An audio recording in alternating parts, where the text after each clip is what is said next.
balita at mapasaya ang inyong araw, i-scan ang inyong mga Digibox at hanapin ang Highland TV. Ang aming channel, nakadepende sa inyong lokasyon. Para naman sa mga gumagamit ng Free TV o Digital Smart TV, iposisyon ang inyong antena sa labas ng bahay at hanapin ang Channel 44. Pwede rin kaming subaybayan live sa Regional News Group Luzon Facebook page at RNG Luzon YouTube channel.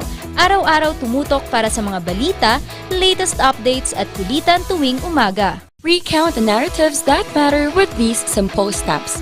Rescan your Digiboxes and look for Highland TV on the list. Make sure to reposition your antennas for those watching through digital smart TVs.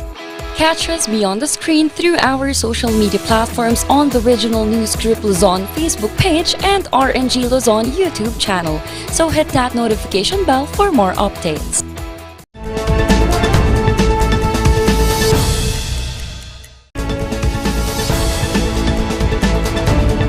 Narito na ang mga nagpapabanggang balita. Kaso ng COVID-19 sa Cordillera muling tumataas.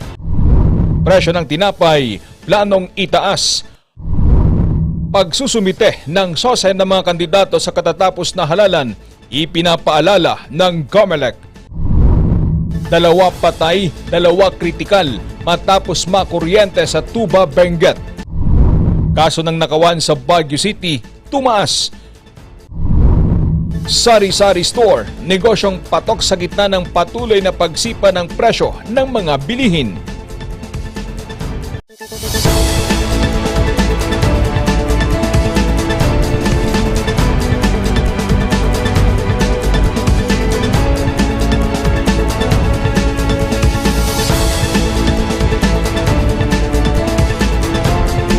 Mula sa Highland TV News Center, Baguio, ito ang Luzon Headlines.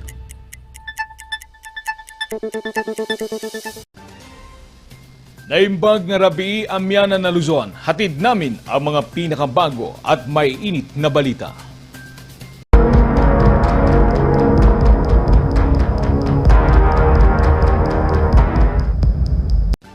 Muling tumaas ang kaso ng COVID-19 sa rehiyon ng Cordillera. Magbabalita, Charles Limon. Ilang buwan ding bumaba ang bilang ng kaso ng COVID-19 na naitatala sa Cordillera.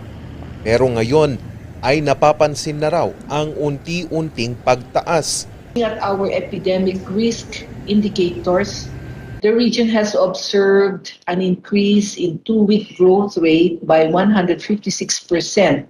With an average daily attack rate or ADAR of 0.18.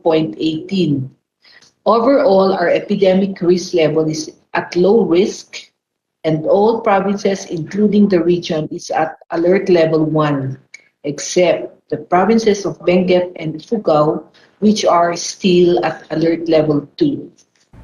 Hindi pa masabi ng DOH kung magtutuloy-tuloy ang pagtaas dahil pa rin sa rollout ng bakuna.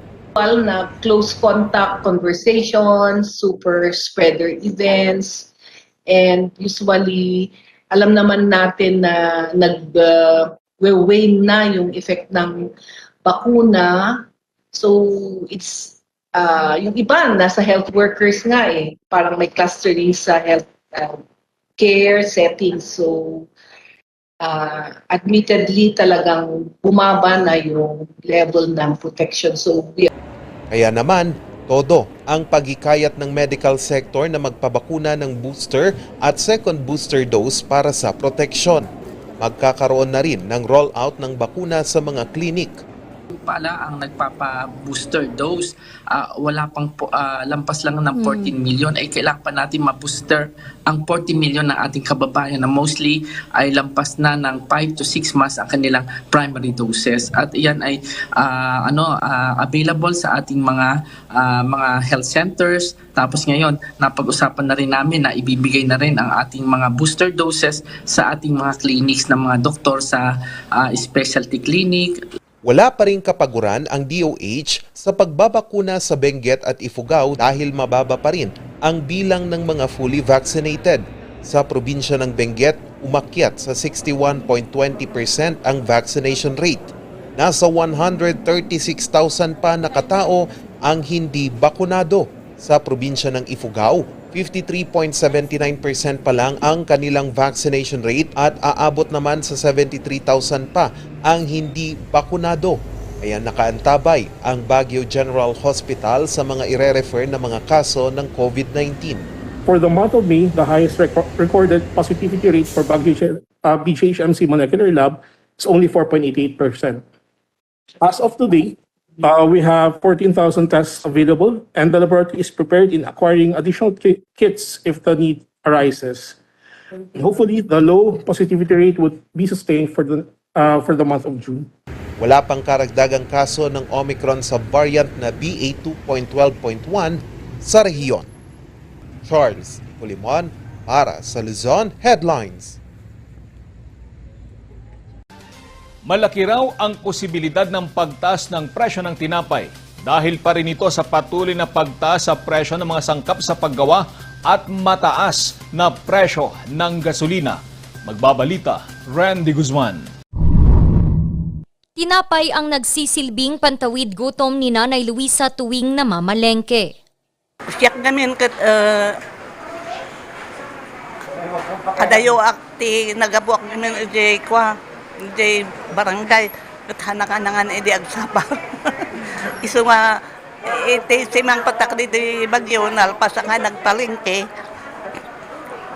Gimatangak ti tinapay iso nga mga anak ti tinapay. Ang problema, nakaambang tumaas ang presyo nito dahil sa patuloy na pagtaas ng presyo ng ilang sangkap sa paggawa nito.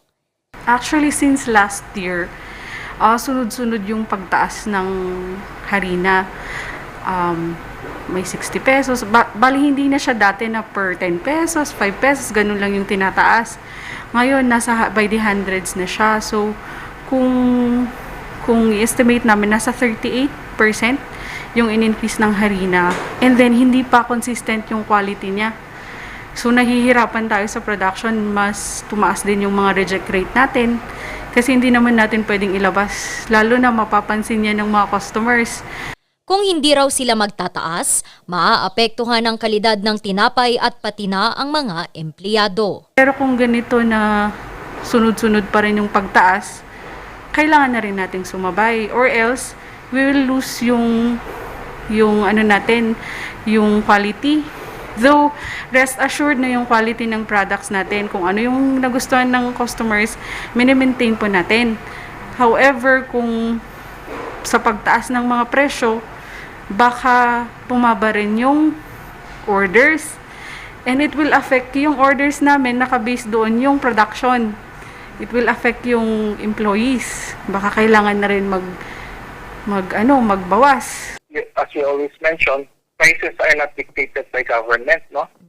It is market forces, no? Since we are free enterprise, just as long as reasonable to ang patong ng isang establishment, yung sabi ng price tag natin, not grossly in excess of its true worth, dapat reasonable price yan. So meron mang increase siguro at nakikita naman natin na hindi siya reasonable, kunyari as compared with other bakeries, same input naman sila. Ibig, ang ginagawa natin is i-validate, no? I-validate ano yung tawag nito. Ano yung magkano yung input na ang input niya sa making of the bread. Base sa monitoring ng DTI, naglalaro sa 1 pesos and 50 centavos hanggang 2 pesos ang itinaas sa presyo ng mga bakery input gaya ng condensed, evaporated milk at vegetable oil. Dagdag sakit ulo ang mataas na presyo ng petrolyo na nagagamit sa pagbiyahe ng mga tinapay sa ibang lugar. 2 pesos ang kasalukuyang SRP ng pandesal at 38 pesos 50 centavos naman sa Pinoy Tasty. Ayon sa DTI, pagkatapos ng 70 araw, malalaman kung magkano ang itataas sa presyo ng mga tinapay dahil nakadepende pa rin ito sa antas ng pagtaas sa presyo ng mga bakery input.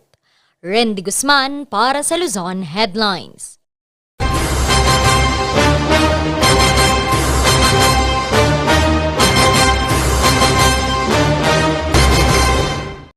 Sa susunod na linggo na ang deadline ng pagsusumite ng SOSE, kaya naman todo ang paalala ng COMELEC.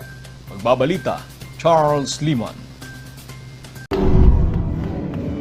Isang buwan matapos ang halalan, muling abala ang COMELEC sa pagdagsa ng mga kandidato. Ito'y dahil sa pagpasa ng SOSE o Statement of Contribution and Expenditures. Yung pong SOSE, ang contents po niyan ay lahat ng contributions na na-receive ng isang kandidato. During the campaign period. And then also, lahat po ng mga nagastos nila. So, expenses din yan. Pero ito po, i-compute nyo po na hindi siya mag-exceed doon sa number of registered voters. Babala ng COMELEC, dapat hindi ito ipagsawalang bahala dahil sa kalakip nitong parusa kapag hindi nasunod. Mahalaga po ito kasi if you fail to file and you won, you cannot enter upon the duties of your office. Yan po ang requirement under the Omnibus Election Code, under also sa Fair Election Act, under din po sa 7166 Republic Act. Ngayon po, if you fail to file within 6 months from the time that you have been proclaimed, then your position will be deemed vacant and the process of succession shall take place. Sakop ng mga maghahain ng SOSE ang mga nanalo at mga natalong mga kandidato. Kasama din dito ang mga nag-withdraw pero hindi ang mga nag-substitute. Kapag nabigo, pagbibigyan pa ng COMELEC ang kandidato ng pangalawang pagkakataon, kalakip ang multa na babayaran depende sa posisyon na tinakbuhan. Pero kapag nabigo muling magsumite sa pangatlong pagkakataon, posibleng pagbawalan itong tumakbo. What is the wisdom of this regulation or law? Kasi po, we have to regulate yung pag-spend ng ating mga candidates. So bakit sila i-regulate under the law sa Fair Election Act, sa 7166, Omnibus Election Code? Para po maging fair sa lahat ng candidates. Whether they are rich or whether they are poor, they are still subject to regulation. And there is a limit kung paano kayo mag-spend. Ayon sa COMELEC, tatanggap sila ng SOSE hanggang sa June 8 na lang. Charles Nicolimon para sa Luzon Headlines. Nasawi ang 2 empleyado ng isang internet company matapos makuryente habang nagtatay ng poste sa Tuba, Benguet. Kritikal naman ang 2 pa nilang kasamahan. Ang buong detalye sa report ni Randy Guzman. Hindi na umabot ng buhay sa Baguio General Hospital and Medical Center si Loimer de la Cruz Ruazol, 40 years old, at Joseph Panoy Vallejos, 55 years old. Nasa kritikal na kondisyon naman sina Benzer Casiano Vicente, 24 years old, at Randy Lapitan Leonen, 41 years old, matapos makuryente sa Tuba, Benguet pasado 1:00 ng hapon kahapon. Itong 4 na employees ng Converge Internet Company, they are installing itong poste ng internet nila dito sa Platter Country, Cannon Road, Tuba, Benguet. Ngayon, while installing yung post nila, itatakdar da kuma, tida nga na kuryente, di sinagid de poste day ligwarta benikoma. Tumalsik daw ang 2 nakaligtas samantalang hindi na nakabitaw sa posting dinadaluyan ng kuryente ang 2 namatay. Umulan, then after that, tuminto, umulan. Kaya siguro basang-basa yung poste. Tsaka alam naman natin pagbasa kahit na itong poste na to, concrete pa to eh. Hindi yung aluminum na concrete post ito, ngunit talagang basa. Kaya yun. Lumalo yung ng kuryente. Kasalukuyan pang nagpapagaling sa BJHMC dahil sa matinding sunog at pinsala sa katawan ang 2 nakaligtas. Randy Guzman para sa Luzon Headlines.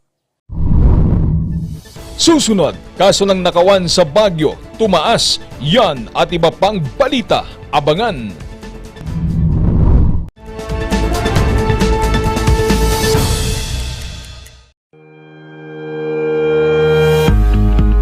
The Baguio Country Club, the first and only 5-star mountain resort in the Philippines, is fully equipped and ready to welcome you back.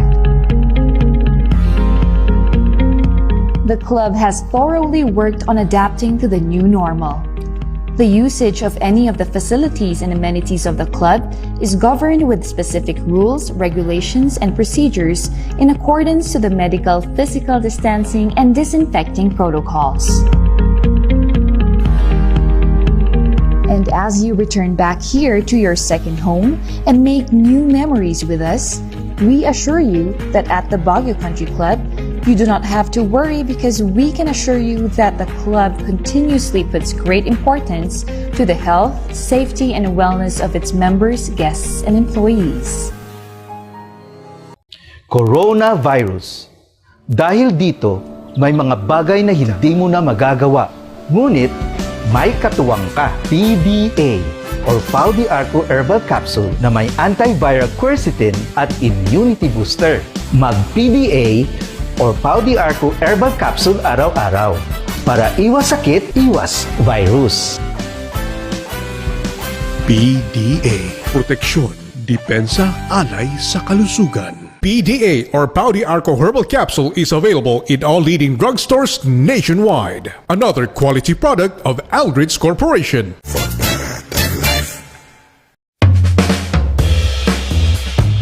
Yes! Ayos to! Ayos to! Pa, lakas naman ang tawa mo. Sino ba namang hindi matutuwa dito sa online shopping service at cash on delivery ng TG Home Builders? Pwede din mag-online reservation for pickup. Pa, ano yung sinasabi mo?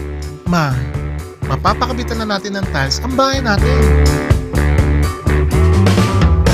Pa, baka pwede mong isabay yung bubong ng bahay natin. Para sa quality construction materials, mag-TG Home Builders. Main warehouse and showroom at number 75 Ferguson Road, Gisad, Baguio City. Bucaucan Branch at number 73 Bucaucan Road, Baguio City. Marcos Branch at KM3 Marcos Highway, Baguio City. Sales Office Branch at number 221 at Tab Marcos Highway, Baguio City. La Trinidad Branch at KM6 Batag, La Trinidad. And Urdaneta Branch at MacArthur Highway, Urdaneta City. TG Home Builders. We turn houses into home.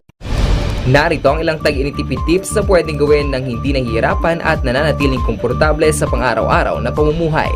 Linisin ang fan blades ng electric fan para mas malakas ang buga ng hangin pero mas matipid ang konsumo sa kuryente. Kung gagamit ng aircon, isara muna ang mga pinto at bintana para mas mabilis lumamig ang kwarto. Siguraduhin ding malinis ang aircon filter at condenser. Magtulungan tayong lahat sa mahusay na paggamit ng kuryente upang masigurong tuloy-tuloy na maihahatid ang kuryente saan man sa bansa. Isang paalala mula sa NGCP. Ang maagang konsultasyon ay mahalaga sa pagpuksa ng sakit na dengue. Ngunit, ang tanong ng sambayanan, sapat nga ba ito? Aha! Masigasig, maliksi, protektado at mapagmatyag, yan ang dapat mong taglayin. Hanapin ang pinagpupugaran at wasakin ito. Hello? Nahanap ko na po yung lungga. Kailangan ko na po kayo. Sige po, Master. Suportahan ng fogging at spray. Katapusan mo na, mosquito man.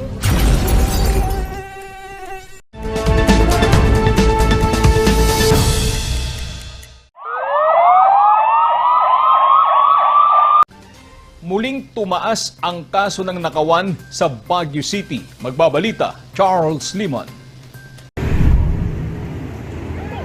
Sa pagbabalik normal ng lungsod, tila balik din ang mga kasong madalas na itatala ng pulisya. Isa na dito ang shoplifting.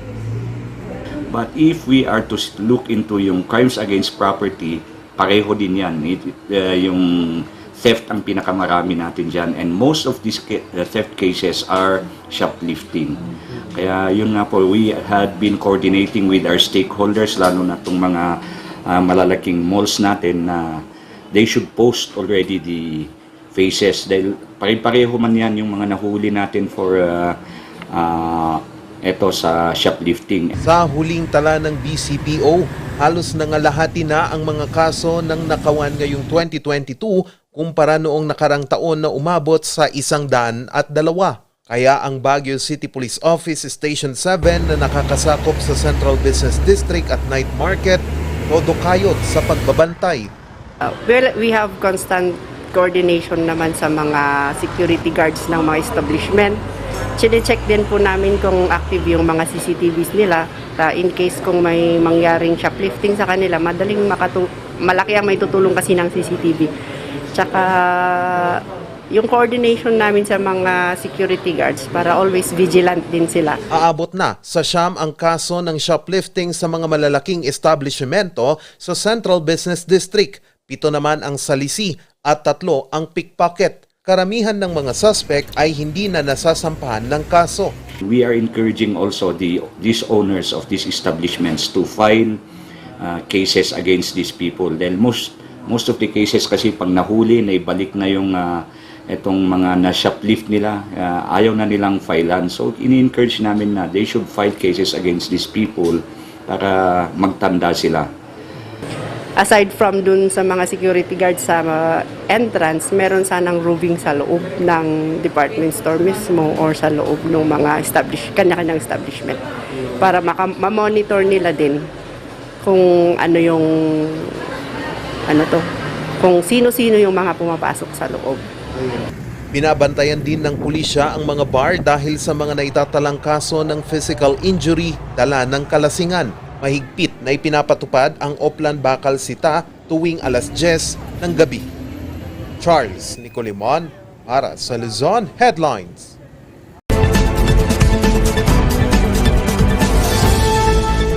Punta naman tayo sa Republic Act 10591, otherwise as the Comprehensive Firearms and Ammunition Regulation Act. At pag-usapan natin yung Section 3 dahil ito ay sa mga antique lovers ng firearms. Ito sa Section 3, dinefine niya kung ano ang antique revolver or antique firearm or antique rifle. Ang definition nito ay 75 years old and above. Manufactured 75 years or old and above. So kung 1911 yung baril o gusto mong i-acquire na baril, then this will fall under the Section 3 of the Comprehensive Firearms Law. And if you are ever caught in possession of this antique firearm, hindi ka pwedeng i-prosecute under the Comprehensive Firearms Law because this is an exception. So aside from that, kung meron kang baril na nakuha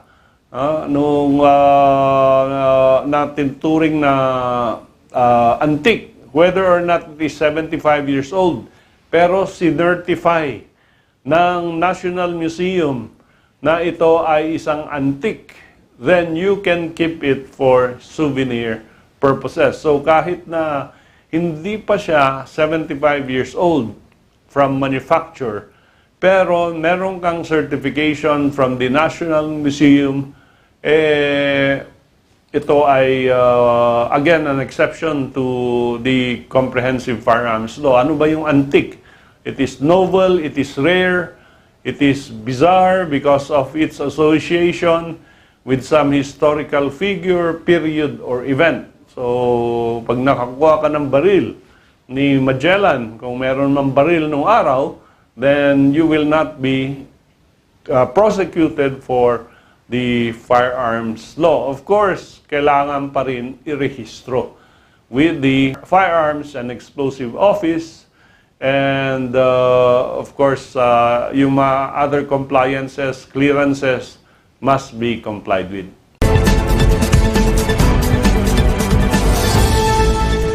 Ang bahaging ito ay hatid sa inyo ng Pines Estate and Gaming Corporation. Sari-sari store, negosyong patok sa gitna ng patuloy na pagtaas sa presyo ng mga bilihin. Ang kwento, susunod na.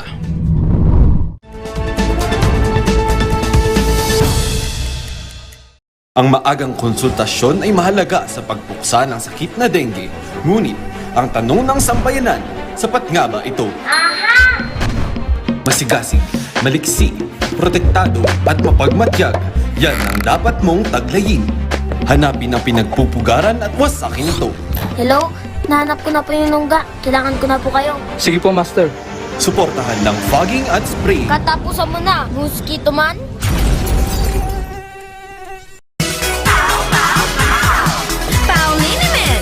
Masakit ba ang likod, ang kasukasuan?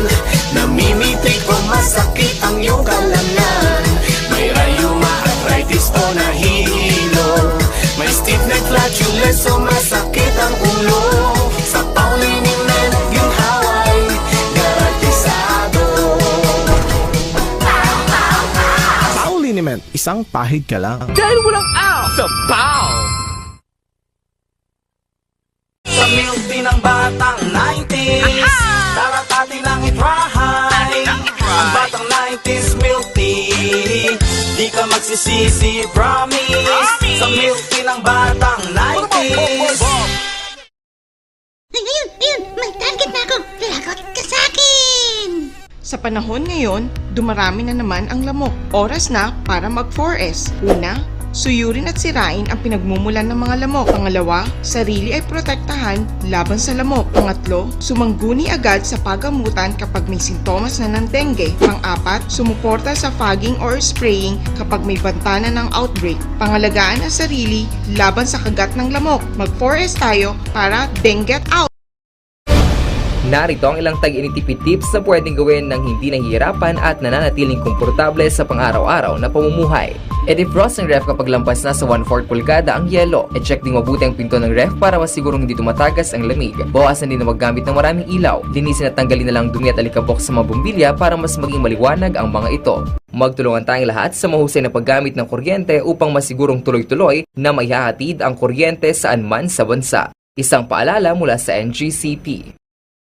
Mazar Music offers a complete line of musical instruments.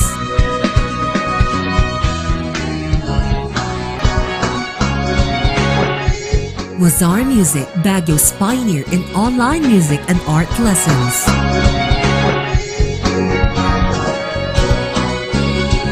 Mazar Music, bringing music closer to your hearts.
Best sellers that we have are the pork sisig, sizzling liempo, quarter leg, and then we have the sizzling beef pares as well.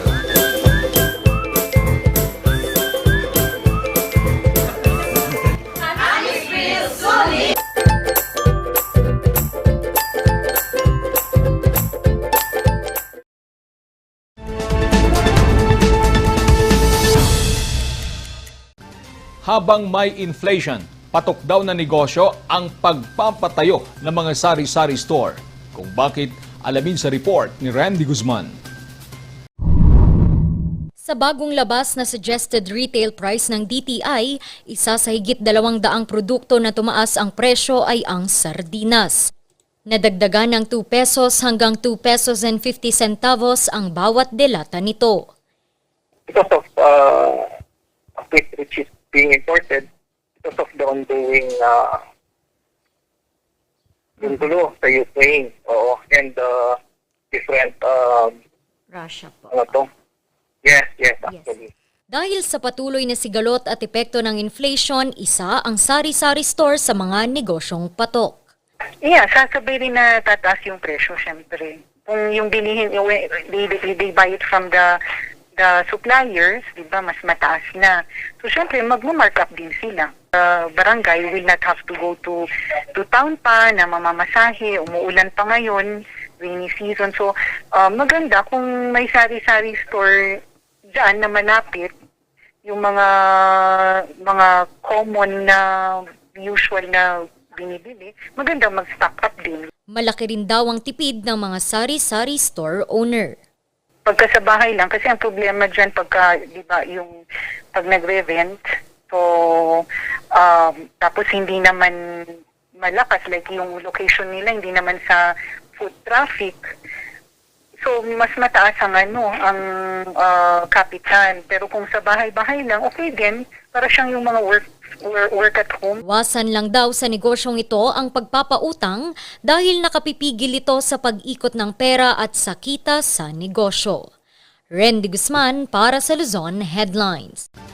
At yan ang mga balitang nakalap ngayong araw. Maraming salamat at muli, magandang gabi po sa ating lahat.